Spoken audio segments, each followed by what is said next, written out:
शिक्षकों के आंदोलन का इतिहास उठा के देखिए कि शिक्षक संगठनों के साथ मुख्यमंत्री को मीटिंग करना चाहिए। कि हमने किसी भी मसले को लेकर के किसी शिक्षक संगठन को कभी नहीं कहा कि आप आंदोलन रोक दीजिए, आंदोलन कमजोर कर लीजिए।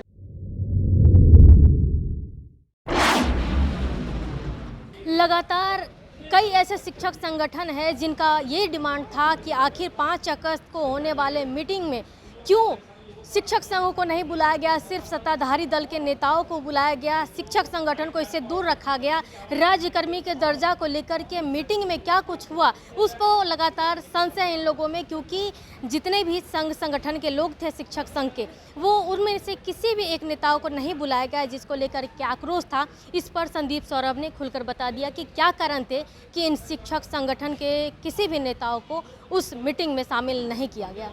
अब ये अगर किसी को लग रहा है तो उनकी स्वतंत्रता है, लेकिन हम आपसे यही कहना चाहेंगे कि बिहार में शिक्षकों के आंदोलन का इतिहास उठा के देखिए।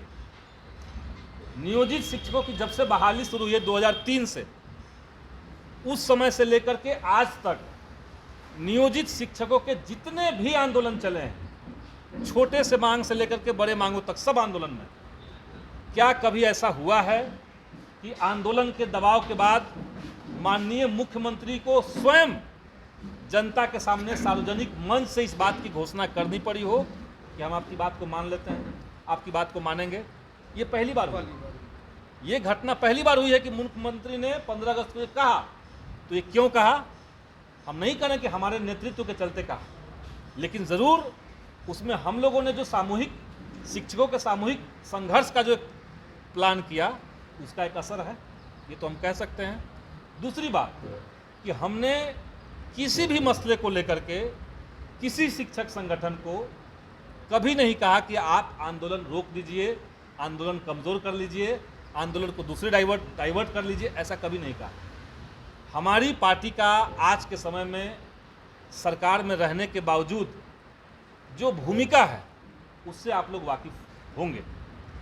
सरकार का मतलब होता है कैबिनेट, हमारी पार्टी कैबिनेट में नहीं है, लेकिन इस दौर में जो भाकपा माले की भूमिका रही है वो रही है कि जन आंदोलनों की आवाज़ को सरकार तक हम पहुंचाएंगे। जो जनता की आवाज़ है, जनता की जो मांग है, और सरकार अगर उससे अनभिज्ञ है तो उस मांग को हम सरकार तक पहुंचाएंगे। और शिक्षकों के सवाल पे हमने लगातार यही किया। नहीं तो एक समय तक आप लोग जानते हैं कि शिक्षक संगठनों से सरकार बात नहीं कर रही थी। वो हम लोगों ने लंबा प्रयास किया, बातचीत हुई, सरकार तैयार हो गई। और ये आज की मांग नहीं है राज्यकर्मी का मांग, और राज्यकर्मी का एक बार मांग अगर पूरा हो जाता है, ऑफिशियली अनाउंस हो जाता है, नियोजित शिक्षक अगर राज्यकर्मी बन जाते हैं, तो कई सारी समस्याएं जो हैं शिक्षकों की वो ठीक हो जाएगी, खत्म हो जाएगी। सवाल तो अभी है कि सभी शिक्षक कह रहे हैं कि सिर्फ घटक दल के नेता को बुलाया गया था मीटिंग में, किसी भी शिक्षक संगठन के लोगों को नहीं। अब ये तो आप लोग को माननीय मुख्यमंत्री महोदय से पूछना पड़ेगा कि आप लोगों ने शिक्षक संगठनों को क्यों नहीं बुलाया। हालांकि बिहार शिक्षक संघर्ष मोर्चा की तरफ से हमने 2 बार चिट्ठी दी थी इस बात को लेकर के कि शिक्षक संगठनों के साथ मुख्यमंत्री को मीटिंग करना चाहिए, लेकिन सरकार तैयार नहीं हुई।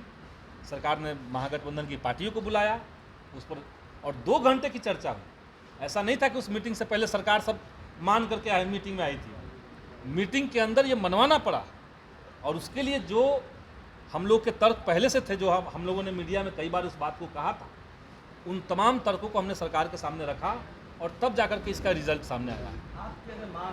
तो सुना आपने कि संदीप सौरभ ने साफ तौर पर कह दिया कि जिस तरह से शिक्षक संघ के अंदर जो आक्रोश थे कि आखिर क्या वजह थी कि 5 अगस्त को होने वाले मीटिंग में इन शिक्षक संघ के नेताओं को अलग रखा गया, तो साफ तौर पर उन्होंने सुना दिया कि क्या वजह थी। फिलहाल के लिए इतना ही। बने रहे कशिश के साथ पटना संकेता सिंह रिपोर्ट।